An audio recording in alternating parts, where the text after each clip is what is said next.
आप सभी ने गुजरात के द्वारिकाधीश मंदिर के बारे में तो ज़रूर ही सुना होगा, लेकिन क्या आप जानते हैं कि यहाँ उपस्थित भगवान श्री कृष्ण की प्रतिमा की आंखें बंद हैं? आखिर ऐसा क्यों? चलिए जानते हैं अपने आज के वीडियो में। हेलो एवरीवन, मैं आकृति अग्रवाल आज आपके सामने एक नया वीडियो लेकर उपस्थित। अपने आज के वीडियो में हम जानेंगे कहानी द्वारिकाधीश की। तो चलिए बिना देर के वीडियो को शुरू करते हैं और जानते हैं डिटेल में। यहाँ समुद्र में छिपे हैं रहस्य। सदियों पुराने शहर में खड़ा है एक भव्य मंदिर जहाँ पूजे जाते हैं भगवान विष्णु के अवतार। यहाँ लहराता है आस्था का ध्वज, क्योंकि ये है देव स्थान जहाँ रहते हैं श्री कृष्ण, द्वारिका के भगवान द्वारिकाधीश। भारत विश्व की प्राचीन सभ्यताओं की भूमि रहा है। इसके पश्चिमी तट पर लगभग 65,000 स्क्वायर किलोमीटर तक फैला हुआ है गुजरात का सौराष्ट्र, जहाँ एक तरफ मरुभूमि, दूसरी तरफ हरियाली और तीन तरफ अरब सागर है। ये वह क्षेत्र है जहाँ बसता है एक ऐतिहासिक शहर द्वारिका।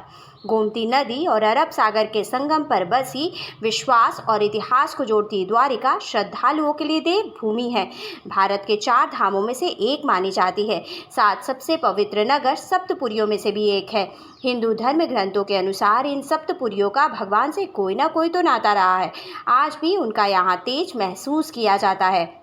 सनातन धर्म में भगवान श्री कृष्ण की पूजा अर्चना करने का विशेष महत्व है। देश भर में कान्हा जी के कई मंदिर हैं जो अपनी मान्यताओं के कारण मशहूर हैं। वहीं द्वारिकाधीश मंदिर बहुत ही रहस्यमयी है। द्वारिकाधीश मंदिर जगत के पालनहार भगवान श्री कृष्ण की कई खास लीलाओं का स्थल माना जाता है। यह मंदिर गुजरात के द्वारिका में स्थित है। धार्मिक मान्यता के अनुसार द्वापर युग के दौरान द्वारिकाधीश मंदिर के स्थान पर भगवान कृष्ण का निवास स्थल हुआ करता था, जिसे हरिगृह के नाम से जाना जाता था। इस मंदिर में भगवान श्री कृष्ण की प्रतिमा विराजमान है, लेकिन इनकी आंखें बंद हैं। ऐसा इसलिए क्योंकि वह सुदामा की गरीबी को नहीं देख सकते थे। पौराणिक कथा के अनुसार द्वारिका नगरी के राजा भगवान श्री कृष्ण को एक बार खबर मिली कि उनके भक्त सुदामा जीवन में बहुत ही गरीबी का सामना कर रहे हैं। इस बात को सुनने के बाद प्रभु अपने परम भक्त से मिलने के लिए उनके घर जा पहुंचे। घर पर श्री कृष्ण को देख सुदामा बहुत ही प्रसन्न हुए। उन्होंने प्रभु को कुछ खिलाने के बारे में सोचा, लेकिन उनके घर पर कुछ भी उपलब्ध नहीं था। ऐसे में सुदामा की पत्नी सुशीला ने चावल को पीसकर श्री कृष्ण को खिलाया। प्रभु इन दोनों की भक्ति को देखकर बहुत ही खुश हुए और उन्हें धन में वृद्धि का आशीर्वाद भी दिया। इसके पश्चात जब श्री कृष्ण द्वारिका नगरी के लिए वापस लौटे, इस दौरान उन्होंने बचपन के मित्र सुदामा की गरीबी के बारे में सोचकर अपनी आंखें बंद कर ली। इस वजह से प्रभु को इस तरीके की स्थिति में रहना पड़ा। सुदामा की गरीबी के कारण ही श्री कृष्ण ने निर्णय लिया कि वह जीवन में कभी भी किसी की गरीबी नहीं देखेंगे, और इसी वजह से प्रभु ने हमेशा के लिए अपनी आंखें बंद कर ली। भगवान द्वारिकाधीश के बंद नेत्रों को प्रेम का प्रतीक माना गया है। मान्यता है कि जो साधक मंदिर में दर्शन करता है उस पर प्रभु अपने प्रेम की वर्षा करते हैं। भगवान द्वारिकाधीश की बंद आंखें महानता को भी प्रदर्शित करती हैं। द्वारका वासियों के सामाजिक और आध्यात्मिक जीवन का केंद्र है यह द्वारकाधीश मंदिर। यह जगत मंदिर और त्रिलोक सुंदर के नाम से भी जाना जाता है।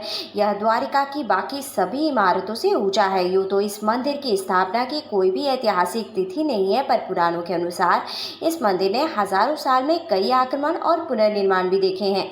ग्रेनाइट और सैंडस्टोन से बना यह प्राचीन मंदिर नागर वास्तुकला शैली का बेजोड़ उदाहरण है। इसमें 5 मंजिलें और 60 स्तंभ है। इसका शिखर करीब 38 मीटर ऊंचा है। मंदिर की दीवारों पर बनी है देवी देवताओं और पशु पक्षियों की कलाकृतियां।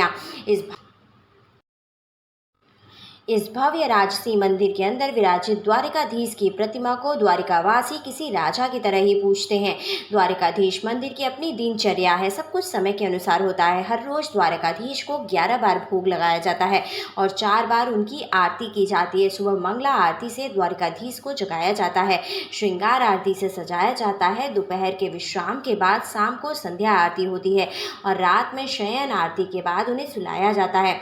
सुबह की मंगला आरती के बाद भगवान कृष्ण को 2 भोग लगाया जाता है और बस इसी समय से मंदिर में उनके दर्शनार्थियों की संख्या बढ़ने लगती है। सुबह तकरीबन 9:30 बजे के आसपास द्वारिकाधीश के श्रृंगार का समय होता है, जिसमें उन्हें राजा की तरह सजाया जाता है। भक्त बेसब्री से पट के खुलने का इंतजार करते हैं। जिस तरह से बद्रीनाथ में पिंडदान का महत्व है, रामेश्वरम में जल का महत्व है, इसी तरह से द्वारिका में श्रृंगार का महत्व है। राजा है तो राजा की तरह लाड लडाना ही पड़ेगा। द्वारिकाधीश का श्रृंगार अलग अलग रंग के रेशम के वस्त्रों, रत्नों और फूलों से भी किया जाता है। आमतौर पर इस मंदिर में रोजाना करीब 10,000 लोग आते हैं, पर कृष्ण के जन्मोत्सव यानी जन्माष्टमी पर यह संख्या बढ़कर 1.5 लाख तक हो जाती है।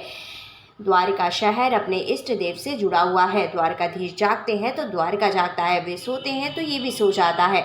एक और अनोखी बात है जो इस मंदिर को सबसे अलग बनाती है, और वो ये है कि द्वारकाधीश मंदिर के शिखर पर लहराता हुआ 52 गज का ध्वज।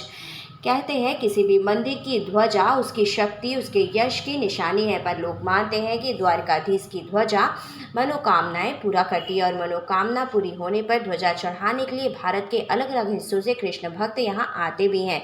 आपको बता दें कि मंदिर के ऊपर का ध्वज सूर्य और चंद्रमा को दर्शाता है, जो माना जाता है कि यह दर्शाता है कि कृष्ण तब तक रहेंगे जब तक कि सूर्य और चंद्रमा पृथ्वी पर रहेंगे। हमारी आज की वीडियो आपको कैसे लगी हमें कमेंट करके बताइएगा।